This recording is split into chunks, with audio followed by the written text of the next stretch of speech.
Hello everyone, welcome to the channel. हम सबके मन में ये सवाल होता है कि हमें इंग्लिश तो आती है लेकिन बोल नहीं पाते। तो आज मैं आप सब के लिए कुछ आसान तरीके लाई हूँ जो आपको इंग्लिश इम्प्रूव करने में हेल्प करेगा। सबसे इम्पॉर्टेंट होता है वोकैबुलरी। जब आप वर्ड सीख जाएंगे, नए नए शब्दों का इस्तेमाल करेंगे अंग्रेज़ी में, तो वो आपको हेल्प करेगा इंग्लिश बोलने में। तो प्लीज़ वर्ड्स को अच्छे से सुनिए। आप कहीं भी किसी भी वर्ड के अक्रॉस आते हैं तो प्लीज़ उन वर्ड्स का इस्तेमाल करिए, because a good listener is a good speaker. जब आप अच्छे वर्ड्स को सुनेंगे और बोलेंगे, रिपीट करेंगे, तो आपको इंग्लिश के सेंटेंसेस बनने लगेगा और फिर आप उसको बोलना चालू कर देंगे। तो please listen, speak and repeat. तो चलिए शुरू करते हैं। जो फर्स्ट वर्ड है वो है गेप, GAP। इसको हम बोलते हैं जम्हाई लेना, और अंग्रेजी में इसको आप यॉन भी बोल सकते हैं। आप एक ही वर्ड को डिफरेंट तरीके से बोल सकते हैं। तो चलिए अब हम इसका सेंटेंस बनाते हैं। द डल लेक्चर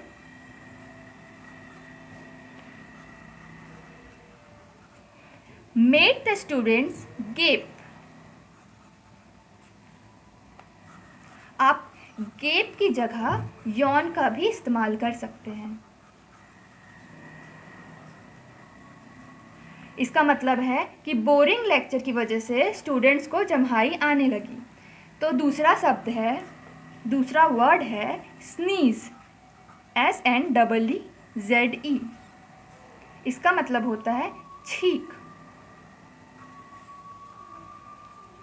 ये वर्ड्स आप डेली उसमें यूज़ कर सकते हैं, डेली यूसेज में ये वर्ड्स आते हैं।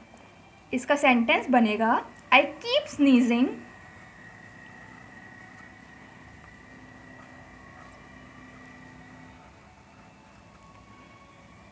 आई कीप स्नीजिंग का मतलब होता है कि मैं बार बार छींक रही थी। I hope I am not getting a cold.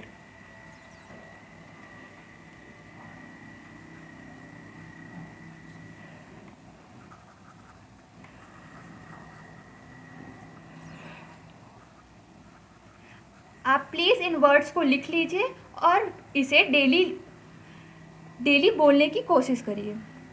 Third word है पैम्पर। पैम्पर का मतलब होता है लाड प्यार करना।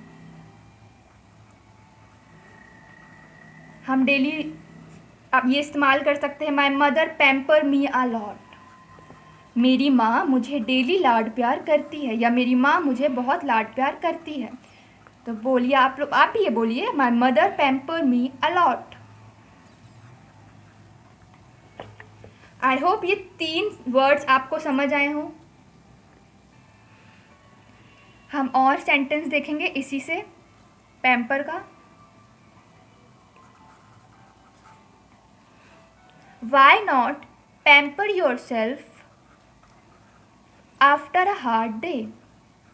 इसका मतलब है क्यों ना हम अपने आप को थोड़ा लाड प्यार करें एक बुरा दिन पूरा होने के बाद, या मुश्किल भरा दिन पूरा होने के बाद।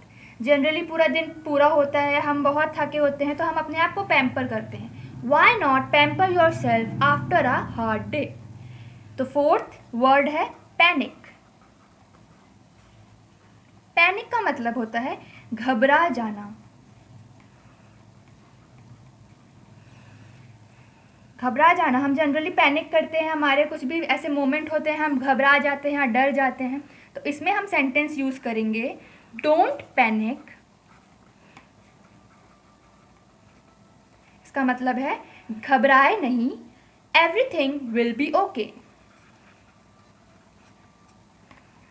सब कुछ ठीक हो जाएगा।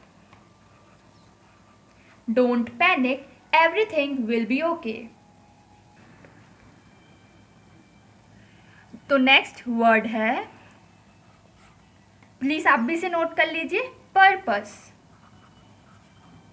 पर्पस मतलब होता है इरादा, आपका एम, आपका गोल। आप किसी चीज़ को किस लिए कर रहे हैं, आपका पर्पस क्या है for doing anything. What is your purpose? तो इसके लिए सेंटेंस यूज करेंगे राम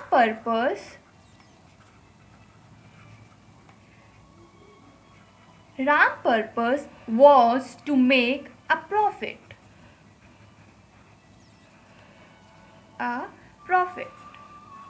राम किसी चीज को या कोई बिजनेस कर रहा है तो उसका पर्पस क्या था? राम का पर्पस था प्रॉफिट कमाना। Ram purpose was to make a profit. हमारा नेक्स्ट वर्ड है इनॉर्मस।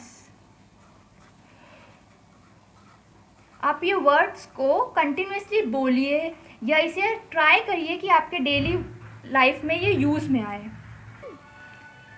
इनॉर्मस मतलब होता है विशाल या बहुत बड़ा। आप इसे यूज कर सकते हैं जैसे डिफरेंट जगह में an enormous car, an enormous house, बहुत बड़ी कार, बहुत बड़ा घर, कोई बहुत बड़ी चीज़ आप देखते हैं या कुछ ऐसा जो बहुत इनॉर्मस होता है, बहुत बड़ा। An enormous car, house. Next word है एट्रोसियस। एट्रोसियस इसका मतलब होता है भयानक, या इसे आप बोल सकते हैं घटिया या घोर। आप अपने अपने वे में बोल सकते हैं इसे डिफरेंट तरीके से। एट्रोसियस कुछ बुरा। एट्रोसियस मीन्स कुछ बुरा।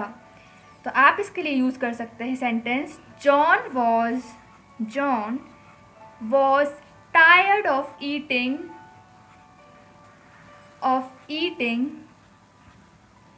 His wives atrocious meal. Wife's atrocious meal.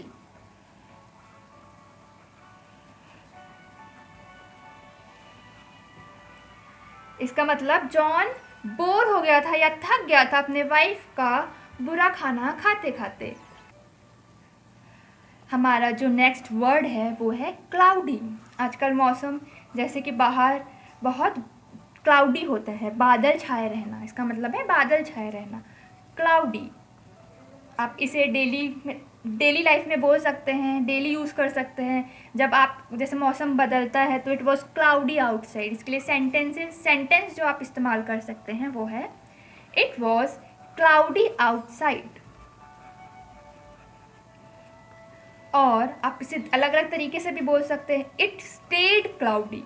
बहुत देर तक वो क्लाउडी था। It stayed cloudy for most of the day.